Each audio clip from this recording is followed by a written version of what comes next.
I know my mom was a little reluctant when I came from banking into the restaurant business because she's like, why would you do that? But it's my passion. It's what I grew up seeing her do.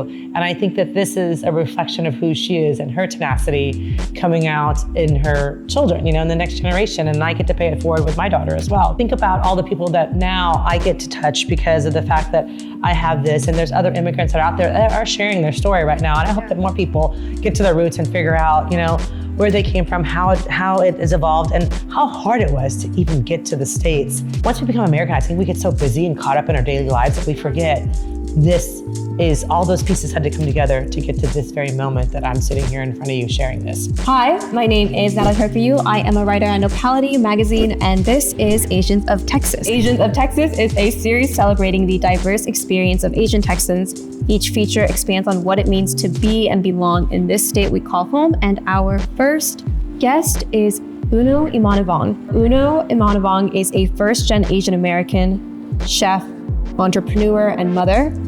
You were born in a refugee camp and grew up in Houston with your family, and have worked in finance and banking for 16 years before making a sharp pivot into creation and cooking. So you were born in a refugee camp. How has that affected your upbringing and who you are today? I think that makes me humble. It makes me realize how hard it was to get to where I am in America. I think people say the American dream, but I don't know that they really know what it means. And I don't take this opportunity for granted. I still have siblings that live in Laos. And so to know that I can get from Laos to here, when I go back to visit, I see that, you know, there's things that haven't evolved there. You know, we have so much technology and so much to be thankful for here in the US, as opposed to, you know, going to Laos. My sister still lives in the house my mom was born in. And so there's parts of the floor that's still made of dirt, and, you know, there's electricity there, but she still cooks on an open wood fire grill in her kitchen. And, you know, there's fans, there's no central air conditioning, there's things that are plugged in. And so I'm just so thankful that me and my sister were able to make it here to the US and be able to pay it forward and make our family proud. I was born in a refugee camp, and, you know, in there, when I do my research, it's, you know, 20 people in this, I would say shack, but, you know, there's double beds in there. And eventually you had to have your name called, and you get on the bus and you get to come to America because there's limited spots over there.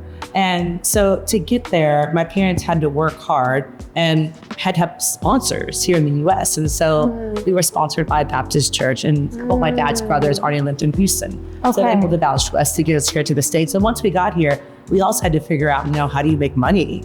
And so we lived with my uncle's family. So there was 8 of us in a 1-bedroom apartment.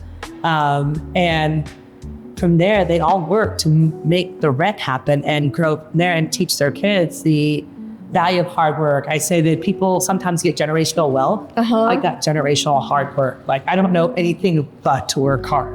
And when I think fast, I talk fast, I'm always trying to figure it out. But now, you know, in my generation, to my daughter, I teach her hard work. She sees me doing the hard work, but I want her to work smart.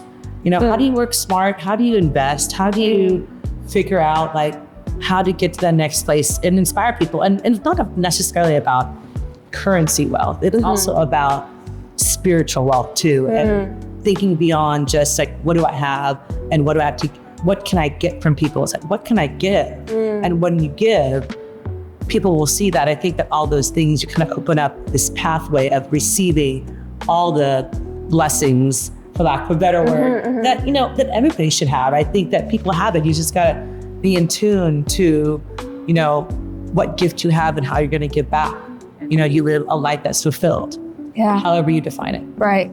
So you got this hard work, this generational hard work, and on top of that, now you're putting smart work.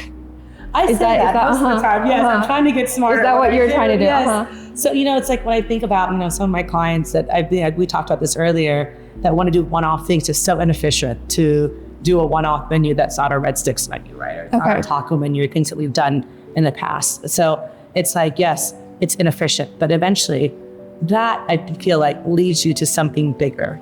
It leads you to be able to understand things that are outside of what you typically do. So even outside of catering, entrepreneurship, being a restaurant owner, founder, you go learn chess, you go learn Spanish. I get bored. I just think that my mind constantly goes. So to occupy some of that space, because I think my obsession for what I do can be unhealthy sometimes. Hey, let me challenge myself in a different way that doesn't require thinking about food or the science of food or someone's schedule or the monotony of what life is, because it can truly bring you down. It's just a lot of things are heavy. You can, be on the screen watching social media. And so how do you create, what you want to do? And so this is when I found selfishly teaching myself something and doing something that I had to engage my mind into thinking. Do you feel like your work is what you want to do? It is. I think that, I learned things and I had a platform to be able to share what I do. And I think I share probably a fraction of what I do. But at the same time, it's about merging people and culture. In order to do that, you kind of have to be diverse in conversation. So you have to learn about the other cultures and the other foods. I've been teaching mahjong here. I'm teaching Chinese mahjong. We are sold out before we even post anything because it's just word of mouth. And we went from having 8 people come to 16, and this month, and that's all I can fit is 28 people in here, inside and outside. But it's taking that and saying, okay, how can I pay it forward to say, so the Asian version is the original mahjong, I would say, back in the 1800s, and finding the history of that and sharing it. Then people learn it and then they teach it to other people. And then it becomes this domino effect. I think that's the same way I think about food and cooking and about interactions with people, is that people will forget what you said, but people will never forget how you made them feel. Whether you're teaching them something or you said hello or just eye contact, it's just it's the human spirit of connecting with one another. And mine is just through food or through teaching or through understanding different cultures that are out there. Years and years of this. And when you think about how we as humans will live on this earth, we live for 2-digit years at the most on average, right? There are things that will last millions of years. The earth has been here longer. Your legacy will exceed who I am as a human. So how do we leave a legacy behind? People are going to forget me. Unless you're like Elvis Presley, they'll always be remembered because you did something, legacy. I don't have that kind of legacy, but I hope that the spirit is carried out in little bits and pieces in people, whether it's me or it's somebody else's. So you said it was hard talking in front of camera. You had to script everything out. How did you keep going? Did you feel like giving up? Lorenzo said this earlier. You do it because you love it. It becomes this obsession. Banking was a means to be able to fund. I was able to support myself and my daughter through banking, and I had a great career that gave me the ability to make money. But eventually I had to choose between that and banking, and between food and banking. It was like, how do you break free from a job that pays well? Yes. And you get a salary, you get holidays, you get benefits. You get to have vacations, you get to travel on the company's dime and see the world, right? Why would anybody give up on that? The stability for... Especially being an immigrant, right? Yeah, for something that's unstable, like why would you do that? I think that for me, it was like, why waste time not doing it? Like, what's the worst that can happen? But what's the best thing that can happen? I go into this rabbit hole all the time of like, okay, if this happens, I fail, okay, I have no money, I'm homeless, but I have friends, maybe I can live with them, right? Like maybe that's what happens. But then if I'm successful, then I have the story that I can share with people. And so you go through the both sides of it, but it really is the obsession of knowing every single detail of food and saying, because with Foodie Couture, it wasn't just about writing the script and knowing what I was going to say to people in front of a camera, but it was planning like having a cutting board, having a knife, having these foods prepped so that I can do a 30-minute dish in 2 minutes. And this is before you can do edits on Instagram or, Canva, right? Yeah. You've always had this dream. It's always been embedded in my mind. Yes. I knew, I guess with a name like Uno, you have no other choice but to be good at something.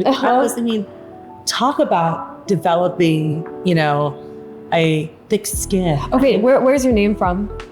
Yes. So I was born in a refugee camp run by the United Nations organization. So my parents named me Uno. And so when people meet me, they think it's Una or U.N.O, and they want to make it feminine. And so with a name like Uno, I had to learn how to be resilient. I was made fun of as a kid growing up. I was at ESL till the 3rd grade. I had to fight through a lot of things to get to where I am today. And so because of that resiliency, I think I know that is the foundation to say, okay, I can get through this, because when you're growing up and you're an Asian kid that didn't speak English and, you're in the lunch line, you've got your, you're on food stamps and, you've got the discounted lunch and everything. It's like you had to figure out how to be funny. You had to figure out how to make friends, or you had to be smart. Something had to happen, but I couldn't just sit there. Not that I was necessarily bullied, but I didn't fit in. I mean, my sister and I considered one of 4 Asian kids in our elementary school because our parents moved to Fort Worth and we grew up in Keller, and there was a very small Asian population because my dad wanted us to be a part of what America looked like. He wanted to Americanize us. And, but English was my second language. My dad spoke English, my mom spoke broken English, and she's, and it was fine. But, they gave us a life that we could say that we're not necessarily, some of our cousins, in Houston still have Asian accents. They grew up in, they grew up in Bel Air, and some of them are successful nurses and doctors. But, there was just a trajectory of like, they wanted to break free from what the family life was. Like we were our own separate entity. And we would go back to Houston with our family in the summer. We had different food. We looked different. Yeah. Our parents worked 2 jobs. Sometimes my sister and I would have to walk home from school. My dad would oversleep. There was a lot of things that we had to go through that wasn't traditional for American families. Did you feel Asian growing up, or did you want to be American? Were you trying to be American, or did you embrace your? I absolutely was trying to be American, but my mom would go back to Thailand in the summer and she would buy knockoff polos and things. I remember the smell of going to like a Bangkok flea market. That's just a stink to smell. But then you would get the smell of jasmine at the same time. It's like this juxtaposition of like clothing and textiles and then of silk. And then you also have, like jasmine flowers. So when we came back, my mom still had a big Asian culture. She would buy jewelry and resell it, buy things. And so we would go to Saginaw and Fort Worth. My mom would she would resell things and she would finance it. And we had this navy blue van. We would knock people's doors up. My mom told me to come get some money. They would give her $20 a week or $30 a week, and she would charge them interest. But it was a predominantly Laotian community. And so during the day, I would say, like at school, I was mostly American, but at night, we would go out to, your Laos community. Community, and my mom would finance stuff, whatever, and we would eat there. We went to the Keller Temple 7 days a week and like prayed. And my sister and I would watch. Very nice. I mean, the first 14 years of my life was going from the age of, 5 to 14, going to the Keller Temple every day and washing dishes. Wow. I remember how slimy that water was. It was like soft water. I don't know what it was. But I very much was American when I was at school. Right. But I understand the culture of what Lao culture means. You touched on how scary it is, right? From stability to this. Yeah. And you might fail. So coming from an immigrant background, what was that like? I think failure or success is just perception. I think that the most successful people in the world feel like there's things that they fail at, right? Just part of being human, because none of us is perfect. And we start basing what success means based on what we see of other people, and it's not our story. So I'll continue to work hard until I take my last breath. And I don't know any way to put that. You just do your best every day, and hopefully you do better. I do better today than I did yesterday. What's your advice for people in their 20s who had this dream embedded in them but haven't taken the steps? Take the step. I mean, it's like you don't ever think, okay, I'm so glad I played it safe. You're never going to think that. What you're going to remember is the risk that you took and the fun that you had and the trip. I mean, I hate when people go, I'm not going to do this. I'm not going to buy this until I get to this, but I'm not going to do this.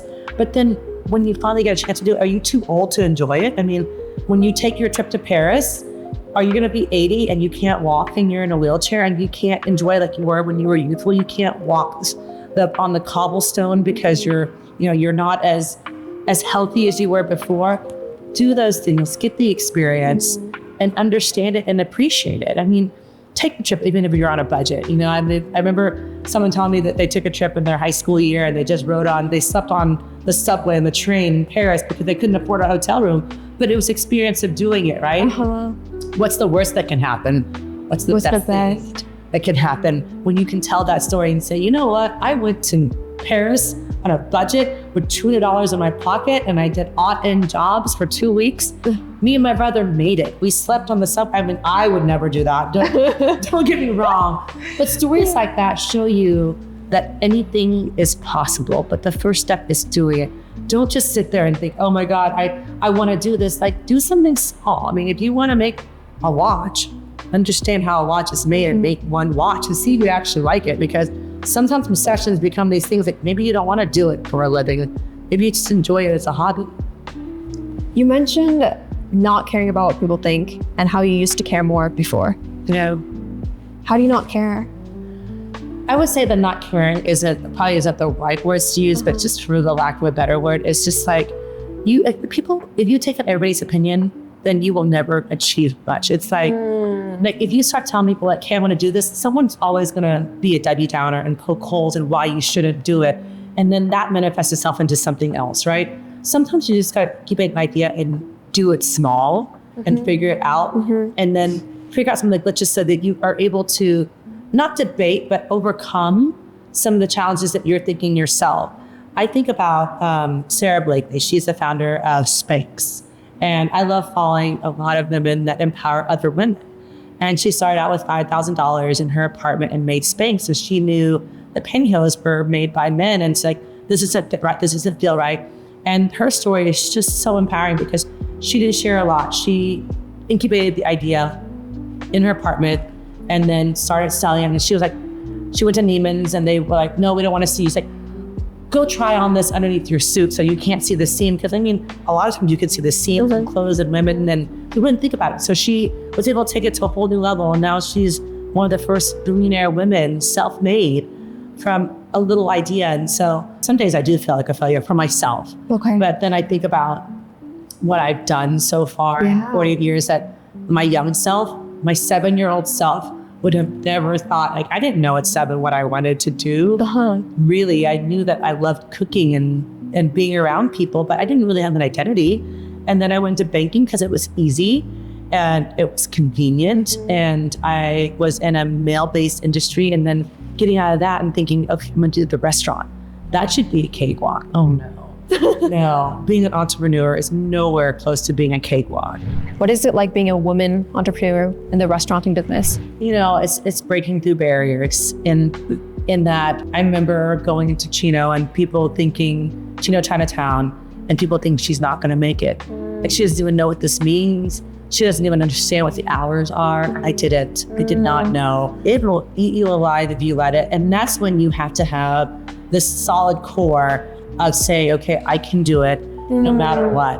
Going in the male-dominated world, I mean, even with investors, they'd be like, hey, you can't do this, you can't do that. I want you to sell General Tso's chicken. I want you to sell orange chicken, which we do have on our menu. And I was reluctant to do it because I'm like, that's not my food. I don't want to do that. But you know what I've learned is that you've got to sell 80% of your food is what people will buy from you. People will tell you what they want. That's part of listening, right? And then 20% is like the passion project stuff of like my lab guy that got me on the taste, for instance. And so slowly you start integrating some of your food into what people want, but you've got to give them what they expect first, what they want when they go to an Asian restaurant. And then you have those special nuggets of food that is a love letter from your soul.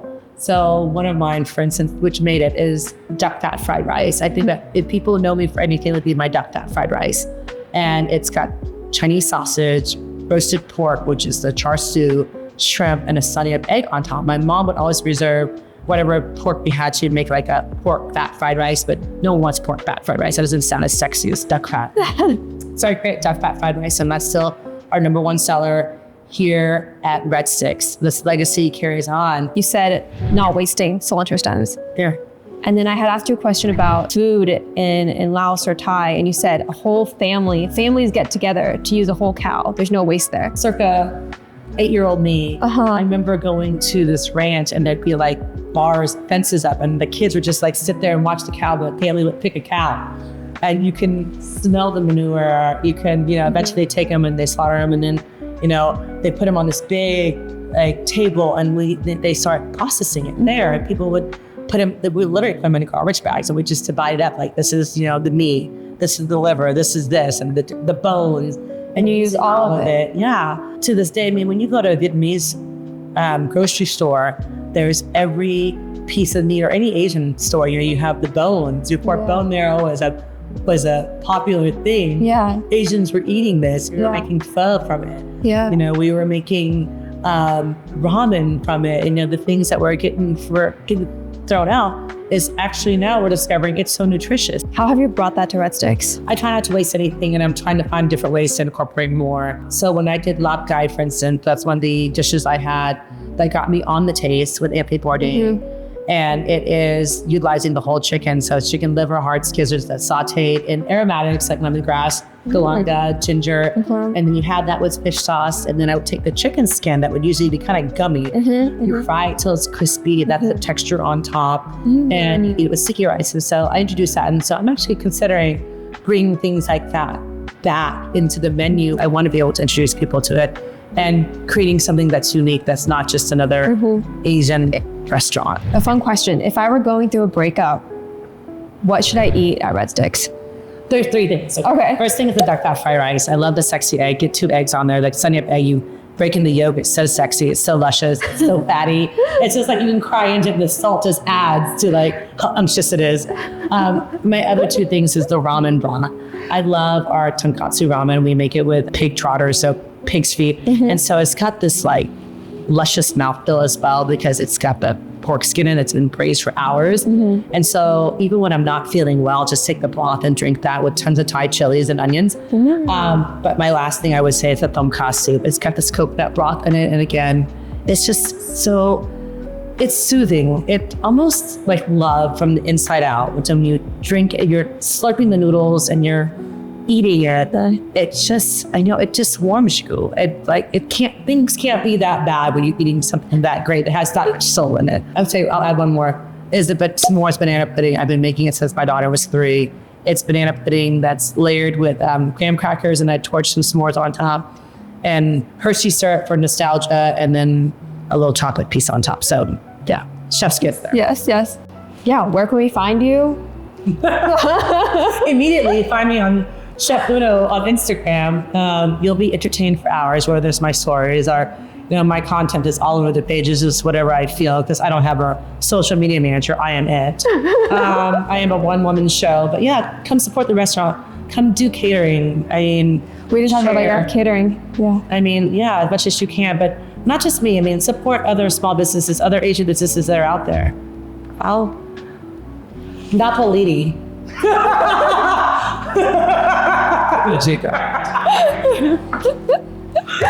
Amazing.